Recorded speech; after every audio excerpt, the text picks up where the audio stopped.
YouTube Rohingya will have watch been you laughing at me what do you think saying about the that. Rohingya?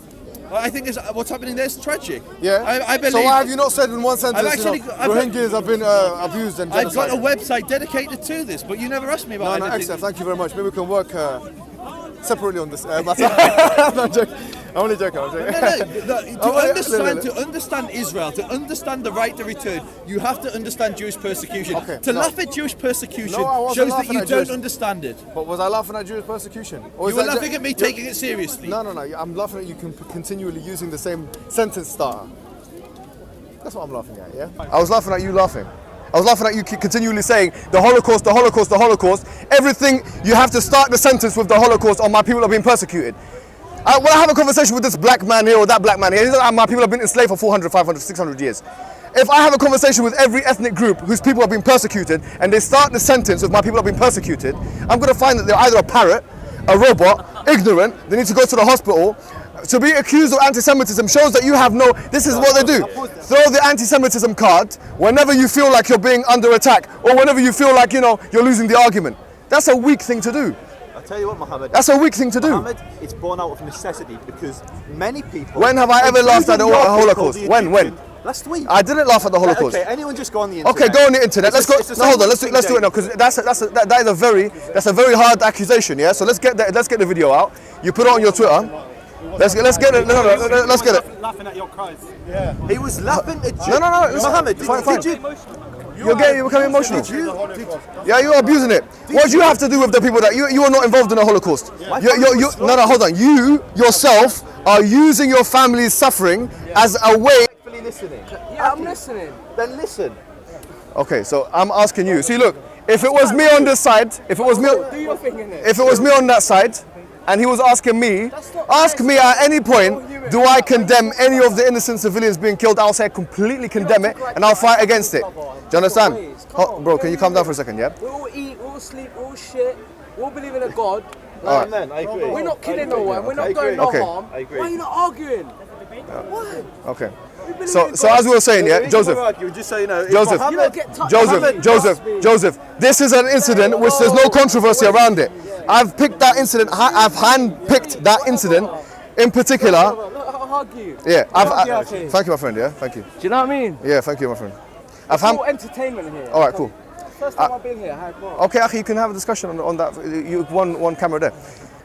I was saying to you, I've handpicked that particular incident before the establishment of Israel. Because why? Because it wasn't a state attack. You can't say there was a state involved. There was no state involved. The British state. No, there was no Israeli state at that time. Yeah, it was 1946. This is 2 years before the establishment of Israel.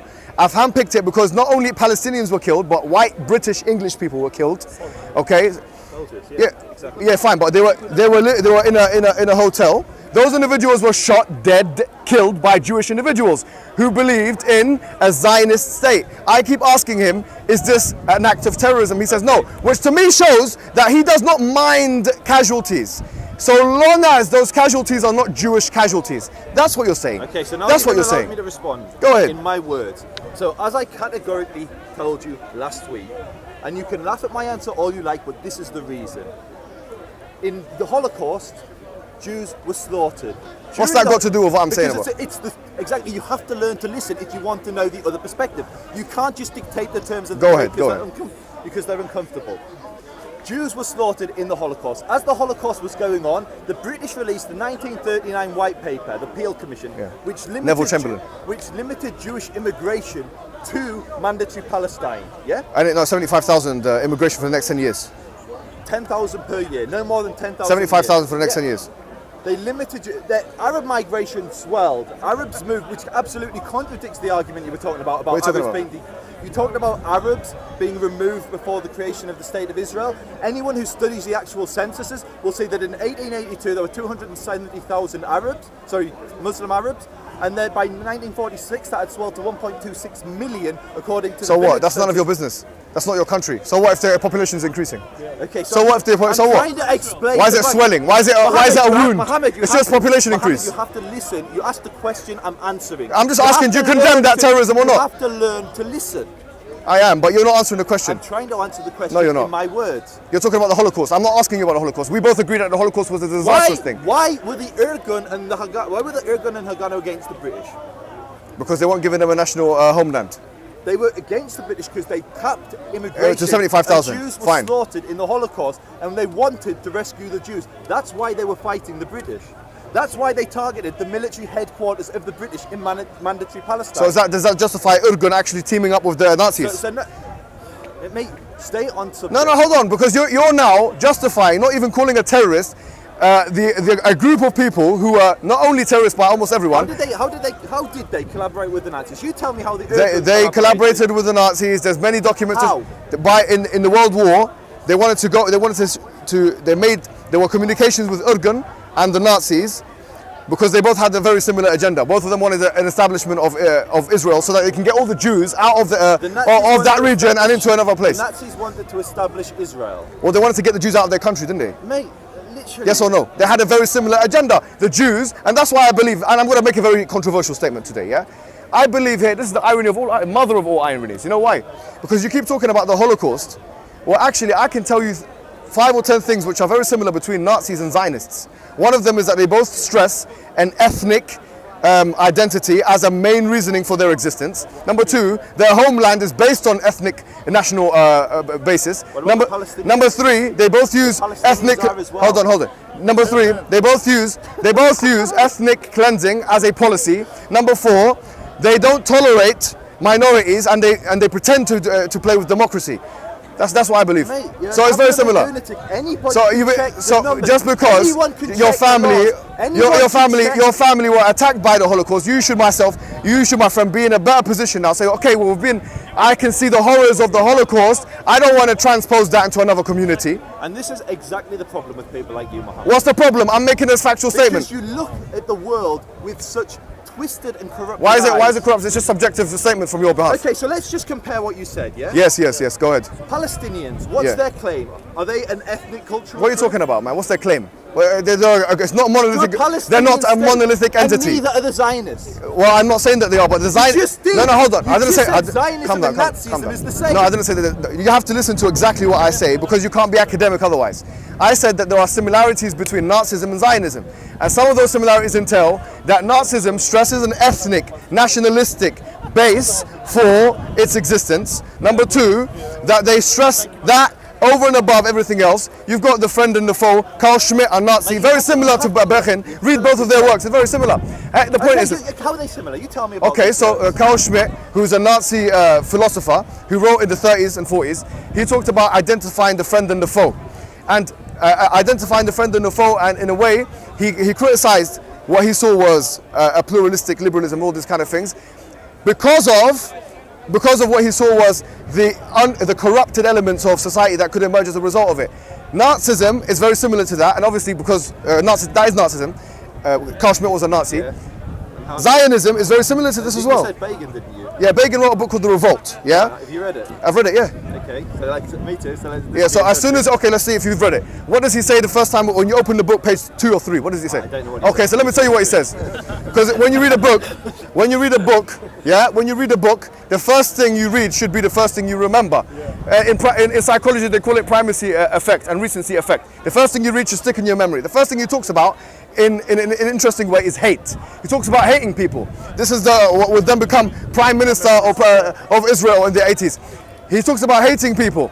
And what does he talk about? How hate is a beautiful thing in some instances. And why is he talking about hate? Because he wants his Zionist followers to hate the Palestinian minorities so that they can be more motivated to go into the villages, which we now know we have documents of. He had, and other gang members, I call them gang members, had village files to go into their villages and attack all these people. In his 4th and 5th and 6th pages, he talks about going into the villages and attacking the civilians, very crudely, talking about actually his eyewitness testimonies. What happened in the villages? How many villages were there that were uprooted and overturned? 400 to 600 villages were completely demolished on the face of the earth. The urban character of Palestine was uprooted and completely changed because of this whole plan that was happening throughout the 30s and 40s.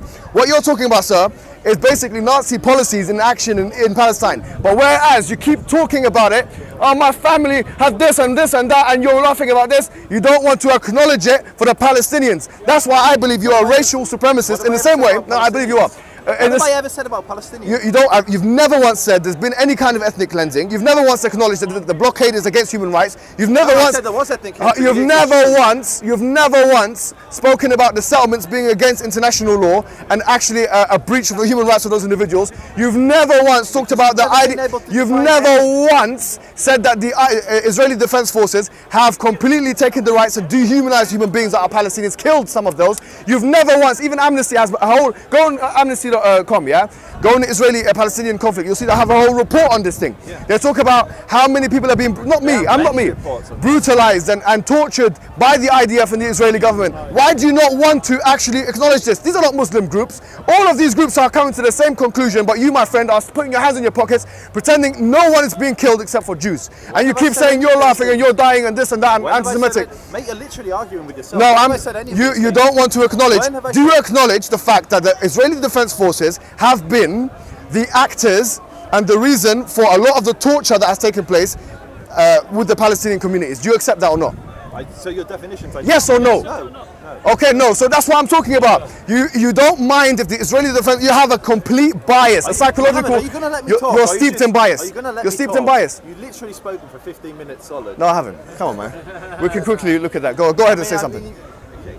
So to respond to each one of your points, first and foremost, settlements. First and foremost, settlements. Yeah. You've never been able to tell me where Palestine begins and ends as a nation. So for all I know, the settlement for you. Where does Israel begin and end? Where does Israel begin and end? Hold on. Sorry. Where does Israel begin and end? Where does Israel begin and end? Okay, so again, I asked you a question, and then in typical style, you flipped it back to me. Okay, no problem. I will give you my definitions, but I want to know for you. What is Israel? Where does Israel begin and end? You're asking me? Yeah. I don't know. That's what I'm asking you. You're the Israeli Lovey. I'm saying. Talk about settlements when you don't know where the settlement. No, hold on. Hold on. You're saying where does Palestine? In my opinion, you've taken Palestinian land in Gilo. You've thrown mate, seriously. Answer that question. We're trying to. Okay, talk, this is what we're talking about. Everyone jumps in. We don't get it. So okay. Literally, you mentioned settlements. Yeah. Not So me. I believe the whole of Israel is a settlement. Exactly. Yeah. Thank you. The whole of Israel is, we finally got to the truth. It's a settlement. So for you, it doesn't matter whether it's Tel Aviv, it's a settlement. It's Gilo, or it's Hebron, or it's Elat. It's all. What do you mean? For you, it's all settlements. So what about Gilo? No, but specifically here, when we talk about post-1967, there are specific international law-defined settlements. Now I'm saying... Okay, those international law-defined settlements, so we understand definition. West Bank, in the West Bank, before... Bethlehem, I've seen it with my own eyes. I was married to a Palestinian. They pointed at the damn land in front of my eyes. They said, see those cranes over there? We can't go, we'll get shot if we come Jerusalem, further. like the man said. Gilo. Answer Gilo, that's on the outskirts of Bethlehem. So I'll happily answer. But you then I'll answer, but then you let us. And then you have the Gaza Strip, which obviously they've come out good. So that's it. So again, to understand were you pro or against the movement out of a Gaza Strip? Just for my the disengagement from Gaza, I was pro the disengagement. Oh, you were happy with that? Yeah. So why are you happy with the same thing with West Bank? Mohammed, the difficulty is you've never actually asked me. I'm asking you, are you happy with that? You've just told me what I believe. Okay, so tell me now, why do you not want to condemn the illegal, from an international relations perspective, illegal settlement of a community of people? Answer my question. Go ahead. What other borders you're talking about when you're talking about an illegal settlement? That's all. According to the UN, we're talking about the settlements in the West Bank. So what are the borders and of Jerusalem. the West Bank and Jerusalem? What do you want me to go into details of actual provinces? No, man, you get a map out and do that work yourself. Get a map and do it. You want to talk about like exactly where it starts and where it ends. Because it's really, if you say that you're. What are you talking about? I'm saying the West. I'm just making. Listen. Go ahead. If you accuse me of building in your garden, you have to be able to tell me where your garden begins and ends. Okay, so all right. So I believe the whole of Palestine was a garden which was built upon. Okay, so for you it's all in illegal. After 1967, of course. So why are you worrying yourself with the United Nations? No, because I'm saying that there has to be some kind of. No, I'm not disingenuous. Okay, look, I'm telling you now. I'm telling you now that there has to be some kind of mutual ground. I'm saying, forget about my beliefs and your beliefs. According to even international organs, like the United Nations, you don't want to accept any authority except for I'm asking you, what borders are the United Nations talking about? The post-1967 ones. The pre-1967 borders. The 1948 ones. The 1949 armistice agreement with Jordan. Yeah, okay. So we're talking about the West Bank. You keep asking the same question. West Bank, them parts of Jerusalem, and obviously the Gaza Strip before 2005. And what were they? I've just said it now, man. No, but what you keep asking the same questions, man? A temporary peace treaty between Jordan and Israel, yeah? Who says that? The Jordanians when they signed it, and the Israelis hold when on, they signed hold it. on. Okay, anybody can Google the 1949 arms Hold on. and see that no, you're not interrupting. See that both the Jordanians and the Israelis agreed that this was a temporary ceasefire line. If you actually visited there, you can see the bullet holes in the wall where the Jordanians and the Israelis are shooting So if that's the case, so you don't believe that what you can win from war, as you've put it in the previous debate, is that which you can live on, yeah? So in that case, you should leave the whole of Israel. Because the 1948 war won you the most land. So if you're talking about what war gets what are you talking about? You said this before, yeah? No, you have said this before. You can trade land for peace, which has been a policy of Israel. They gave Sinai. What do you mean? It's not your land. It's not your land, my friend. Why is it for you? It's not your land. Sinai was not your country. Will you not tolerate a Jewish country? My friend, listen. He keeps saying Sinai is his country. When was Sinai the property of Jewish people? They built settlements there for 10 years. Listen, when was... I'm asking you a simple question. There were settlements. There were Jewish listen to me. Before the 70s, before the 1973 war, before the 1966 war, I'm asking a simple question. When was Sinai the property of Jewish people? It wasn't before. There you have it. So how can you say you're giving back land that you never owned? Because they were invaded. So who was invaded? Israel was invaded. They repelled. And so they captured the land. Yes. And so you're saying that you could do that in war. That's how every single nation. Not in the modern world, my friend. Not in the modern world. What are you not in the 20th and 21st century, my friend. Not maybe the 20th. Maybe not. Definitely not in the 21st. That is not what the United Nations was built for. Which states? That's not the whole. So you're not playing by the rules. Name some of the states that have been born in the 21st century or the 20th century. Kosovo. There was a massive conflict in Kosovo. It was. So what? So you just asked me to name a state. I've done it. But so I'm telling you, conflict. This is how. And South Sudan. I'm not for expansionism. There's a few. I'm for giving back land. But you're saying give back land. It's not your land if you're not for expansionism. If you lose you're all over the place. You're contradicting yourself. If you launch a war, you're contradicting. You're an idiot. You give something. So hey, listen to that last. Listen to that last. Thank you. Listen to that last statement. Yeah. Perfect. Hold on. That's no. What he just said there. Let's refute him. He said if you lose a war and lose land, you're an idiot. If you launch a war and you lose. Okay, fine. One second. Maybe Islam is. Law of the jungle. No problem. Can we just let us debate because it gets so hard when everyone else jumps in. Just listen. Maybe Islam losing a war, but they win it, in token dialogue, always. Maybe Islam loses a war. In a war, yeah. So basically, he believes in. So the colonial settlement that is Israel.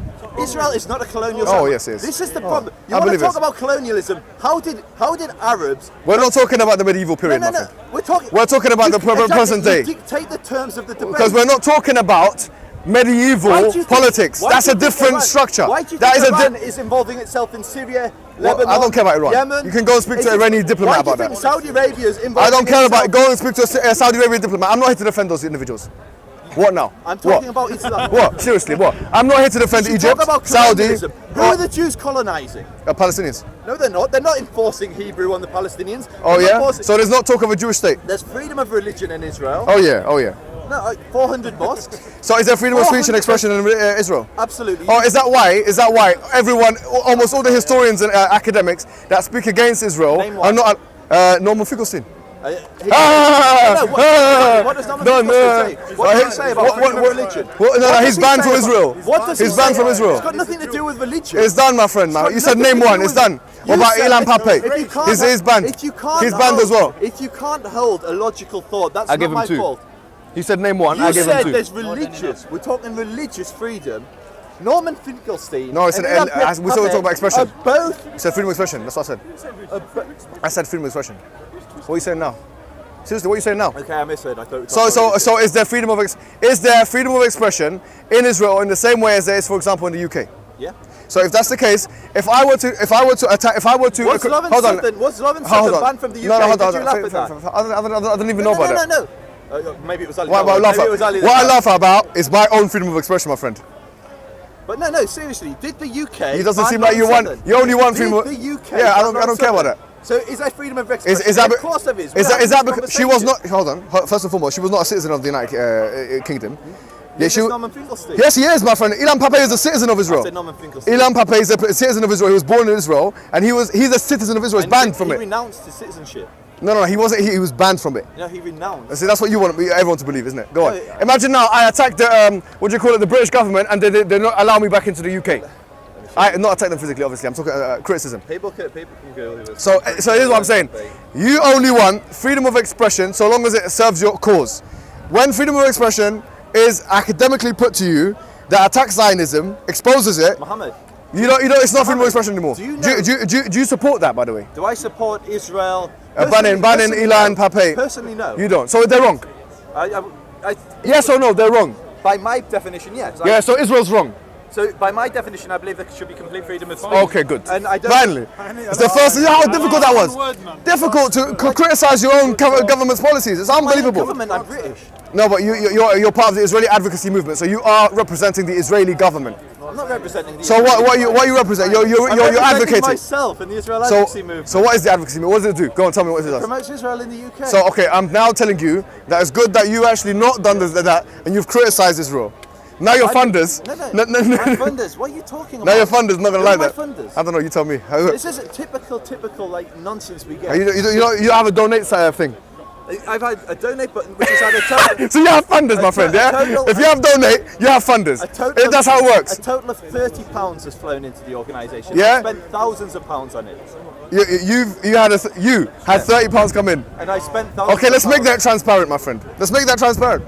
You're part of a movement. Okay, if you're saying £30 has come in, I would like to see the money for that. I want to see the transparency in it. What does that have to do with you? No, because it's an organisation. You're claiming that only £30 has come in. It's part of pluralism and democracy. What are you talking about, transparency, yes. What on earth are you talking about? Transparency of organisations that claim to do certain things, like charities, for example. It's not a charity. No, but I'm saying like. It's a YouTube channel. What are you talking about? Is that all it is? Yes. Oh, okay, all right. yeah, but £30, only £30 flown in. You're a lunatic. Do any of the Dawah channels disclose how much money they get donated to them, if any? No, of course not. Maybe they should. I don't know. I want to bring something serious, because we always get accused of colonialism, yeah? Of course you're a colonialist. Can you let me actually... But do you know what? Mohammed! Instead of shouting, let me speak. You always shout me down, bro. You always shout me down. I can shout as well. But just because you shout, it doesn't make you look right. Can I say something? Let me. I actually want... I'm going to be on your side. I'm going to be on your side. Look, I am Muslim. I'm from Syria.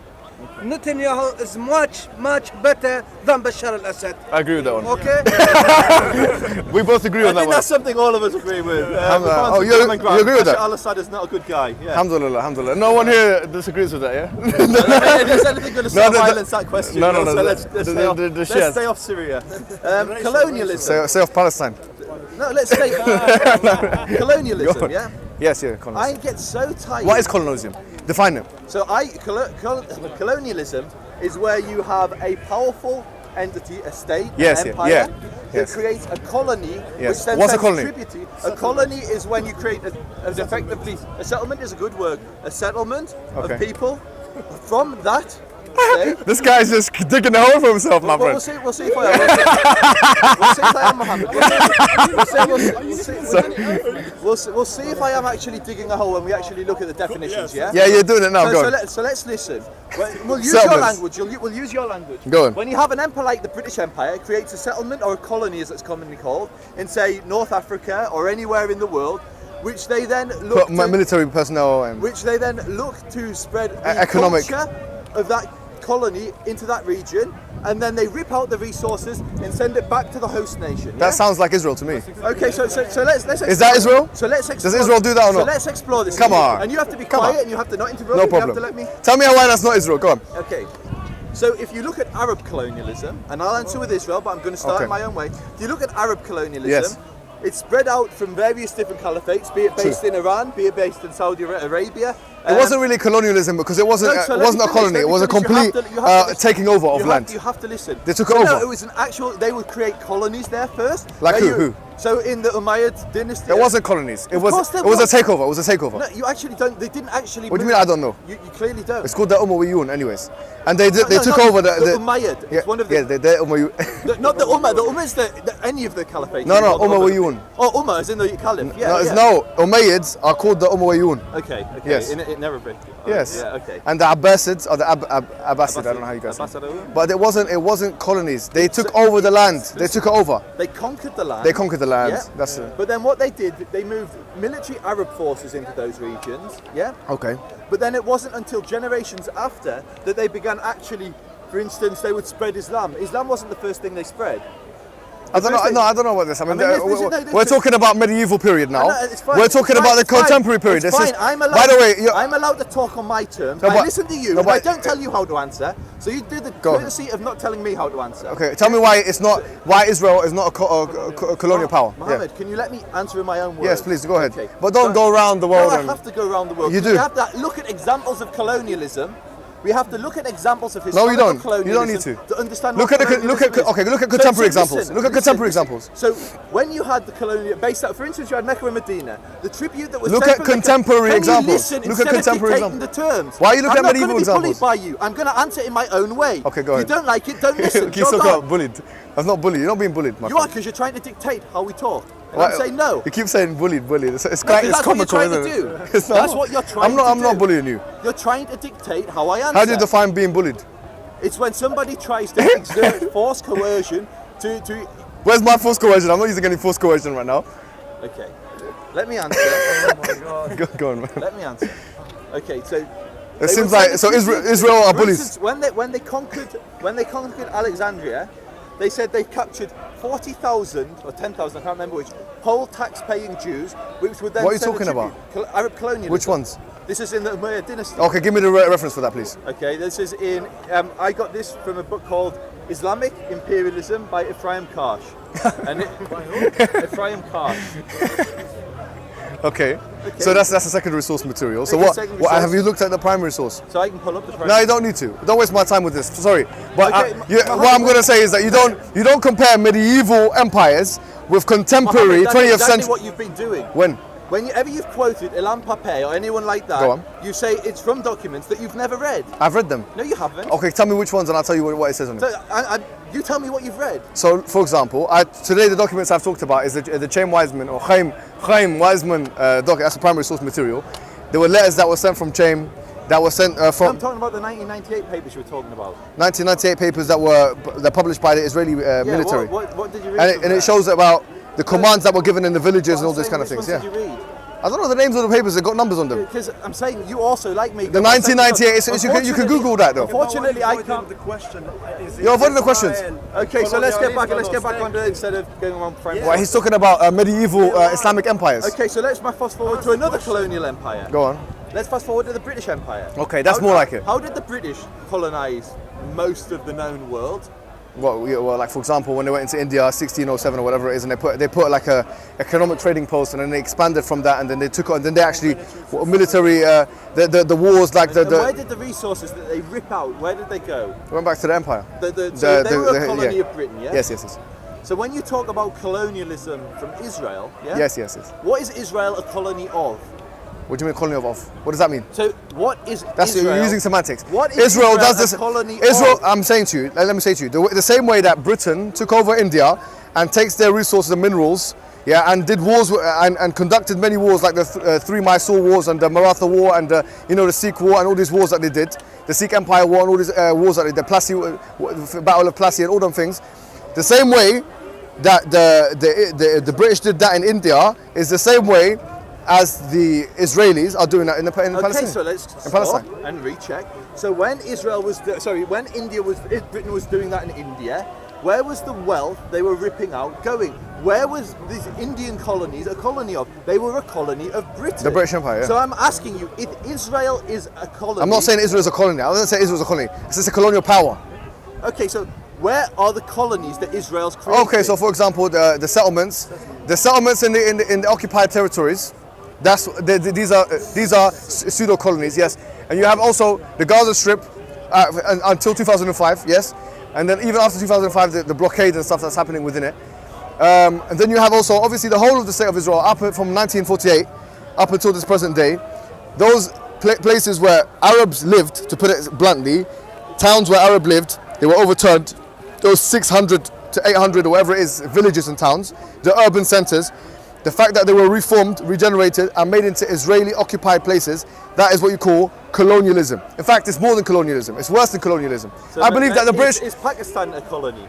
Of what? Exactly. How was Pakistan formed? This is a different question. It's not, because you're talking about a civil war between two people that had both lived in that land for centuries. First and foremost, Palestinians and Jews have lived side by side. Hold on. India only recently became known as India. You know, Palestine has never been known as Palestine. No, hold on. It doesn't matter about semantics. Hold on. You just said India. Well, hold on. Let me explain to you, please. Yeah. Before the colonial invasions of the British Empire, you had different regional areas of India. So you had, for example, where the Mughal Empire was. Yeah. You had in southern places like called Mysore, the area of Mysore. You have a northern area. You have a Sindh, whatever. You have all these areas coming together, which now in the vernacular they call India. Do you get it? But really and truly, if we're talking 300-400 years ago, there was no India on the map. There was no India on the map. There was no Palestine on the map. No, there was a Palestine on the map. No, there wasn't. Yes, there was. There was. There was the Sanjak. Hold on. There was the Sanjak. No, hold on. Let me tell you what there was on the map. If you look at any map of the Ottoman Empire, for example, when Palestine was part of the Ottoman Empire, they called it the Sham region. Okay, and that was it was called Sham. Sham. And what's for the audience? What does Sham translate to? Sham is a Syria. No. It's Levant. It translates to Levant. So the Sham region is a composite of different countries. Of them is Syria and Lebanon and Jordan and Palestine. So that's what it was known as. Perfect. Yeah. Did Jews live there? Yeah, they did. So when it comes, no. What are you talking about? When it comes to self-determination, but not in that. Why are you for the self-determination of Arabs and not Jews? No. Let me answer that question. So when you say the Jews lived there, we're talking about I'm not going to say a marginal minority, but it was a minority status. They had a minority, just like, for example... Who was the majority of British mandatory Palestine given to? No, we're not talking about British mandatory... We're at the stage... No, Jews were a minority, I agree. Okay, good. And Jews were given a tiny bit of land. They were given one of the smallest countries in the world. It's about the same size as Wales. It depends on what time you're talking about, because I need to brush up on that. You did it to me with the Mayans. Oh yeah, so fair enough. Go on. The Kohanim are the Cohens, they're the priestly caste. Within Judaism, you had priestly class. You had the tribe of Moses, and you had... I believe this is fake, by the way. You have Harun, who was Moses' brother, Yeah. And he was the first high priest of the Jewish people. The descendants from that line are called the Kohanim, the Cohens. You look like an Anglo-Saxon or a Viking. Mohammed, can you actually You do. Can you actually listen to a point? Can you actually listen instead of just like being the funny guy? Norwegian. If you went to Iceland, I think you're an indigenous listen, there. Listen. Let him answer you. You ask a question. And you look like you're from Siberia. Mohammed, Don't worry about that. Just, He does. You ask a question. Don't be an idiot and get him give an answer. Listen. Come on, let him Fair answer enough. you. Don't be... Listen, Mohammed. Listen. Yes. You have the Kohanim. They descend from Aaron. We have Kohanim in all different groups of people. We have them in the Ethiopians. We have them in the Yemenites. Yeah. We have them in the Ashkenazim, the Ashkenazi Jews. We have them in the Sephardi, the Spanish and Portuguese Jews. Yeah. We have them in the Eastern Jews, which is really just be called Jews, but Mizrahim. But I've heard that the Sephardims are mistreated there. And the Ethiopians. Stay on topic. I know you find it hard with your ADHD to stay on topic, but just stay on topic. You're the one that was shouting like, Did you see that? Did you see that? Were you there? People on the camera, I'm not getting the answer. They're all equal in Israel. Yeah. Okay. Just give the answer. Yeah, are they all equal in Israel? For the people on camera, and Mohammed, if he chooses to listen, the Kohanim in all these I'm different listening. areas, I'm listening to you. this Jewish tribe in all these different areas share the same DNA. So you have. Have you done a DNA test? I've done a DNA test. What did it go? Please tell me. Please tell me what it showed. What did it show? I'm bringing it to the park next week. I'm waiting for the. Show me. Oh, you don't know yet. Okay. Tell me when you get it. Can I answer the question? I'm just asking about a DNA test, man. For Allah's sake, let him I've done answer a the DNA. question. Wallah. Cool. So answer the question. Can I answer the question? So, all of these Jews, that belong to this same tribe, look very different. Is it? If you go to an Ashkenazi shul, they look because like of the whole I'm intermixing in that. And That's so why I've got a bit of Jew in me as well. If you go to Ethiopia, But how did that happen though, man? How comes I've got Ashkenazi Jew in me? How comes? How comes it says I got 5% Jew? How did that happen? Tell me. You're going to have to ask your mother. I asked her. I asked her. No, I want to know because I'm actually genuinely now. It's not a debate no more. I'm actually as a point of inquiry. When did this happen? I mean, Jewish or Ashkenazi Jewish? It was European Jew. It says European Jewish. What? How long have you been Egyptian? There was an Ashkenazi Jewish community in Egypt. So did they intermix? There were definitely Muslims and Christians in Egypt who converted into Judaism. I don't think that happened, man. I think it was more to do with like intermixing with like a Jewish woman and a Muslim man. It could have been a Jew that married out. Yeah, it could be a Jew. That's probably more like it in a Muslim majority country. Possibly for someone who sees the world in your way as an Islamic supremacist, then you would see it that way. Okay. I believe that it's more likely because Muslim men are allowed to marry Jewish women. Yeah, but many Muslims have converted. I've got Muslim friends who've been to the park that have converted to Judaism. What, that black guy with the thing? Which one is it? I don't think he's converted to Judaism. Which one is it? You're talking about Ismail. Yeah, him? He wears, I don't know the name of the traditional garb he wears. Yeah. No, I don't think he's converted to Judaism. But to answer your question, you have Jews that belong to, 2 minutes, you have Jews that belong to the tribe of Kohanim that look completely different, but they have the same DNA. Mate, I'm talking. Manners. I don't have time either, and I'm more important than you. The time is 4:30. Goodbye. Other religion waiting for me. I'll make it a lot of the. It smells of alcohol. Can I say something? I'm saying. Yes, sir. Go ahead. And I say something. All of us, you know about a lot of the religion, everybody they shout the religion, scream the religion. Religion is Muslim is the best one. So we cut it off. Now leave him on. Then Anyways, yeah. All right. Let's finish. Let's wrap up. Okay. Can I just finish? I just want to finish my point. I want you to explain why a black Jew from Ethiopia has the same DNA as a white Jew from Poland. Maybe there's some intimate. Just like me, I've got some DNA as well. So you want? I speak in the first language. I got that DNA. Saying the same thing. Good night, guys.